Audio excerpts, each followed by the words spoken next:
In this video, I'm going to be looking at how to use TensorFlow to do the mnist database. So the mnist database is a set of handwritten digits. It's a 28 by 28 grayscale images. And what we need to do is classify them into the numbers 0 to 9. Right? So let's just, first of all, using TensorFlow, we're going to read in the data set. Right? So in TensorFlow, it has a few example sets, and mnist is one of the most famous ones, right? So we're going to read in that data set. This one hot, I'll talk about that in a bit, but let's just see what it is. So we're going to read in the first 20 of them, and if you look at this, the x dot shape is 20 by 784. This 784 comes from the fact that it's a 28 by 28 image, right? So if I multiply 20 by 28 by 28, I end up getting 784. Now y, instead of being labeled 0 to 9, what it's going to be is so there's 10 classes, right? So 0 to 9, there's 10 classes.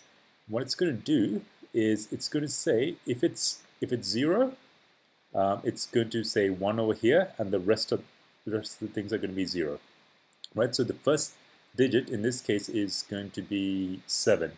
Okay, so I'll just show you the very first thing. So if I plot it, okay, so that's a 7, right? And the reason I know that is when you look at the label y, it's only got a 1 against the seventh numbers, right? So this 9, this 8, this 7. Everything else is 0. In the same way, I know that the second image is going to be, let's see, 0, 1, 2, 3. So it's going to be 3. And let's just make sure that it is. Right? So x1, it's going to be a 3. Okay, so basically the task of this is to take these images, so the 784 pixels, and turn them into a number, 0 to 9. Okay, so let's go from last week and just do softmax regression, right?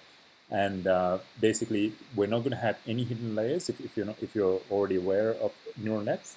Yeah, so let's just go ahead. So we're going to have a placeholder for the training batch, and also the y. So the y true, I should say. So the y true is going to have a placeholder of none by 10 because I'm not telling you what the batch size is just yet. So it's going to be none by 10, none by 784. And this weight is going to take the 784 pixels and then push them out into 10 things. Okay, so if you're not too sure about this, go back to the last video and you should be able to see this.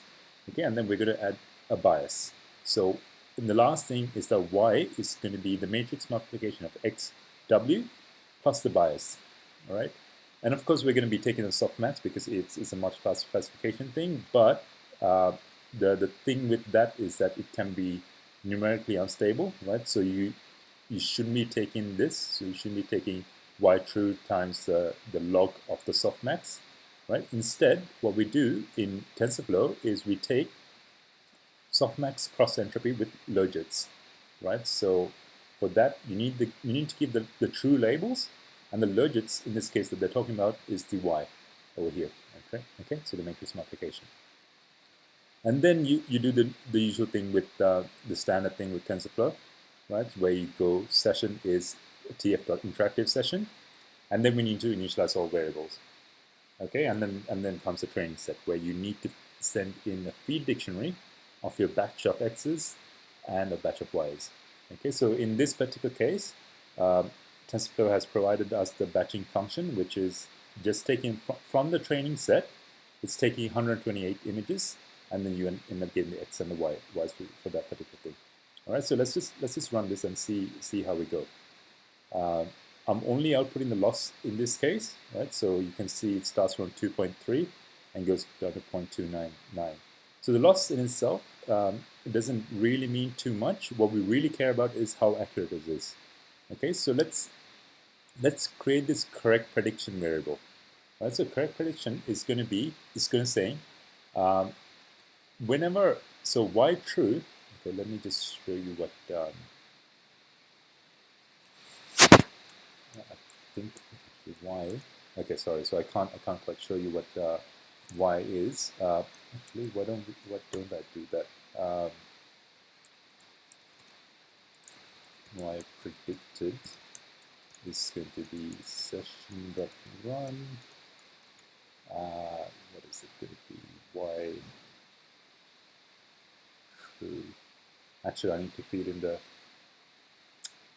I might skip out on this for now. Okay, but just keep in mind that the y these y true.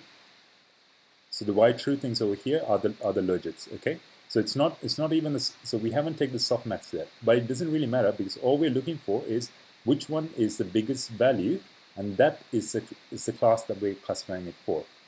Okay, so after we take the softmax, sure we get a probability for that one, but suppose I have the y values -2 and 1.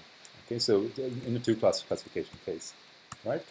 So what you do with softmax is that you're going to be taking the exponential of -2, and then you're going to divide it by exponential of -2 plus exponential of 1. Okay, so this will give you the softmax of the first value. Okay, so it will give you a probability. But the fact that you take the exponential means it's going to be positive. The fact that you divide by the sum of the other things means that it will sum up to 1, like all these terms. Okay, so you just have to look at the biggest term to say, this is the class that it's being assigned to. Okay, so that's why we have tf.argmax, and take that along the first axis. So not the zeroth axis, the first axis, which is the across the rows. Okay, and it's saying if they're equal. Okay, so if I do that across the y and the predicted y, right? So I suppose I should be saying, oh sorry, the predicted y is this one, and then y true. If they're equal, then it's classified properly. Otherwise, it's not. So if you look at the accuracy in this case, it's 91%. Okay, so we spent a bit too much time over there. Let's just jump into let's jump into how to do a deep network. Right. So in this case, what we have over here is we have 784 pixels. 784 pixels. And what I want to do is I want to, rather than set them up straight into 10 numbers, I want to create a hidden layer. So these ones are all going to be connected to each other, right? How strongly they are connected will depend on the training, right? So if W goes down to 0, it means the connection doesn't exist. If it's negative, it affects it negatively, right? So effectively what we're going to be doing is the first hidden layer, so this is called a hidden layer, all right? So what we're going to do is we're going to be taking W times X as usual, and then the hidden layer is going to be some sort of activation times Z, okay? Traditionally, this activation function used to be a sigmoid, okay? So traditionally it used to be a sigmoid. And sigmoid function looks like this. It takes in a number and then squeezes them to be between 0 and 1. That actually should be parallel to the x-axis, right? So that's y, and gets really close to 1 when it goes to infinity. Okay, the same way when it goes to negative infinity, it gets really close to 0, but doesn't quite reach it. But anyway, let's put that aside. But these days, people tend to just discard the sigmoid and then use this thing called relu. Okay, so and the relu looks like this. It turns out that the relu function, so actually let me just talk about what this is. So it's y equals x over here. So that's y, and it's 0 everywhere before. So if it's a negative, if it takes a negative number and gives a 0, takes a positive number. So if I get 1.5, then the value of this thing will also be 1.5. Okay, so what we need is a nonlinearity. Okay, so we cannot take the so anyway, so we do need a hidden activation function when we're doing deep neural nets. Okay, so in this case, what I'm going to do is take the 784, make it into 100, and then take those 100 and then finally slip it onto the last layer, which only has 10. As before, okay, so just as the softmax function that we did before. Okay, so let's look at our code. All right, so what we're going to do is we're going to create two functions. We're going to call the first one called fully connected activation. So what it's going to do is it has this W and B. Okay, initialize it randomly to a normally a truncated normal, I should say. Okay, and then the activation is going to be, so after you do your wx plus b, okay, so this input that is going to be x plus b, you're going to take this activation, which is in this case a relu. Okay, so we're not going to bother about sigmoid. You can play around with this notebook and change that to sigmoid, see what it does. So that's the first function, fully connected activation. I also need something without this activation as well, and I'll tell you why soon, right? So in this case, all we're going to do is wx plus b, and that's all. So let's jump into our TensorFlow graph. Okay, so in this case, we're going to do the usual x and y. We're going to create a placeholder. But the first thing that we do is we're going to have a hidden layer. So the hidden layer is going to be fully connected with activation. And we're going to have 784 and then make that into 100. So this 100 over here, if you look at it, is size in, size out. Okay, so W takes in 784, spits out 100. Okay, so and the bias in itself is also 100. All right, so yeah, so 784 into 100, and the last fully connected without activation is going to be 100 by 10. And the reason I don't put an activation function over here is because I want logits, right? So I don't need an activation function. And that's pretty much the only reason that I'm doing it. So if I wanted, I could have done this as well. I'm not going to do it here because it might take a bit longer than expected. So I can take these hidden values and then do another hidden layer. So have a second hidden layer, but you just got to be careful.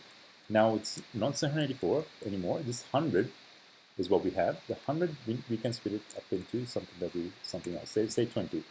The usual rule. Oh, and last thing, if it's 20 over here, it's got to be 20 over here as well.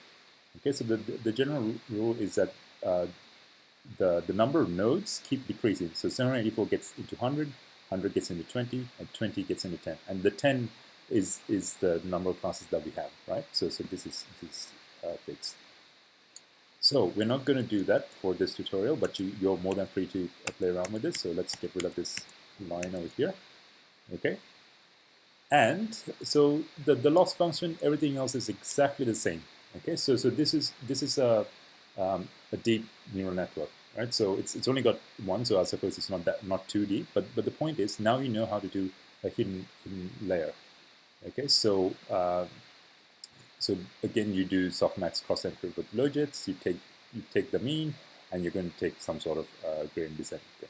So let's run this, but this time I've actually looked at the accuracy as well. So the testing the model. So so doing the tf.equal part as before.